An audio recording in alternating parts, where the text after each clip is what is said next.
Skyrim, as peaceful and tranquil as it appears, is experiencing one of the most chaotic periods in its history. The Civil War.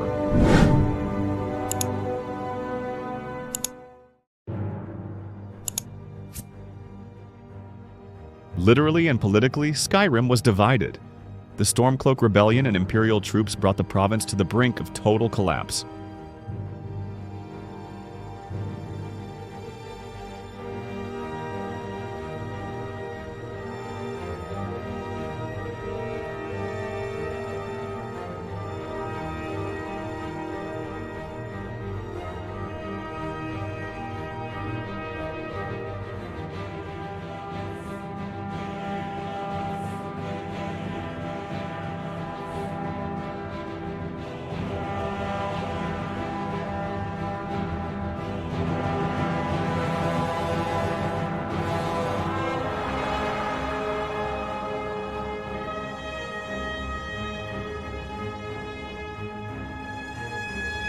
And in this midst there is the Dragonborn, the true hero of Skyrim.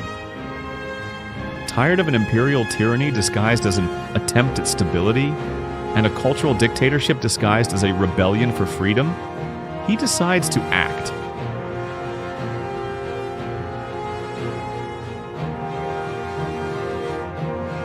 It all begins in Whiterun and Riverwood. The Dragonborn appears on the streets of these cities, inciting people against these factions and raising his own banner.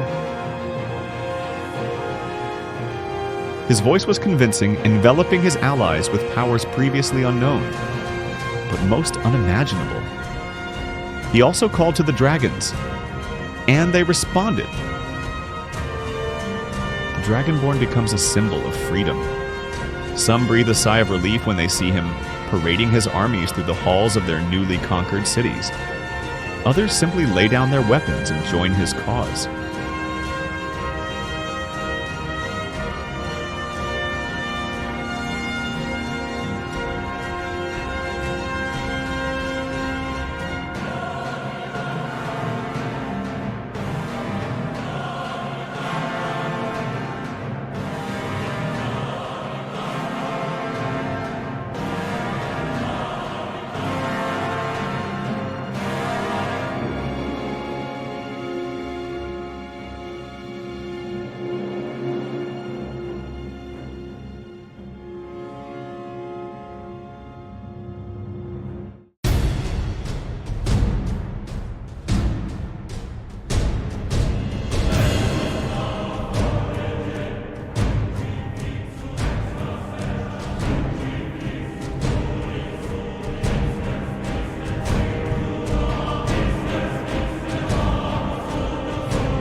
With the Civil War over and the Thalmor being pursued by the Blades, the Dragonborn convenes a new moot with the Jarls and is elected the new High King of Skyrim.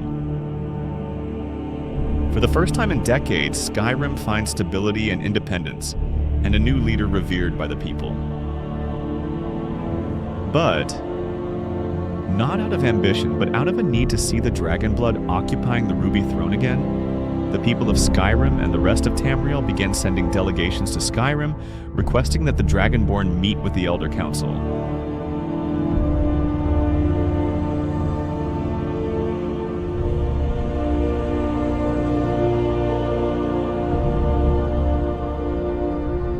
The corrupt and dictatorial Elder Council itself, upon learning of this, assumes that the Dragonborn is trying to stage a coup against the Empire, and declares war on him.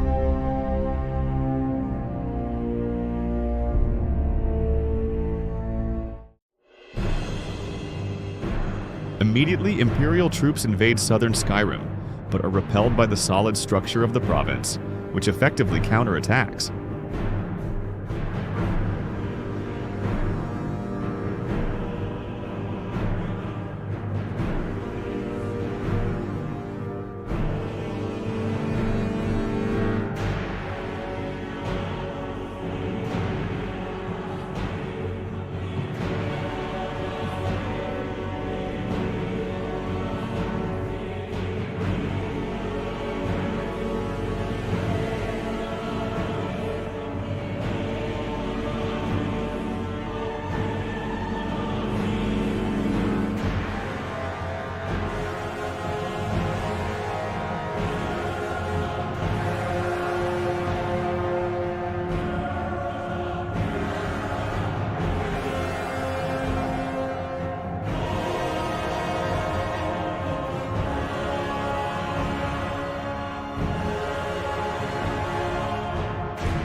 Now a new emperor sat on the Ruby Throne.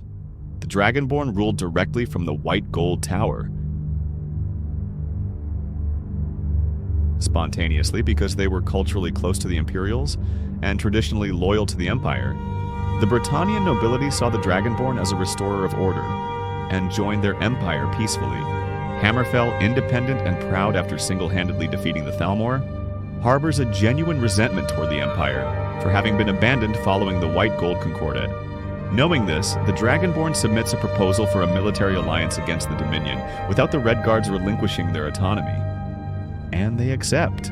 After the eruption of Red Mountain and the Argonian invasion, Morrowind lies in ruins and withdrawn. The Dunmer live under an unstable regime, with no real outside influence. Imperial influence is virtually non-existent. In an attempt to establish ties, the Dragonborn negotiates with the Great Clans, granting them religious and cultural autonomy. In exchange, Morrowind would be an ally of the Empire. A deal done. Blackmarsh would never return to the Empire, not under threat, not through diplomacy. The Argonians, ruled by the Anc'Zalil, have a xenophobic, anti-Mer, and anti-human ideology. Even the Dragonborn's good faith attempts to establish dialogue, he receives only silence from Argonia.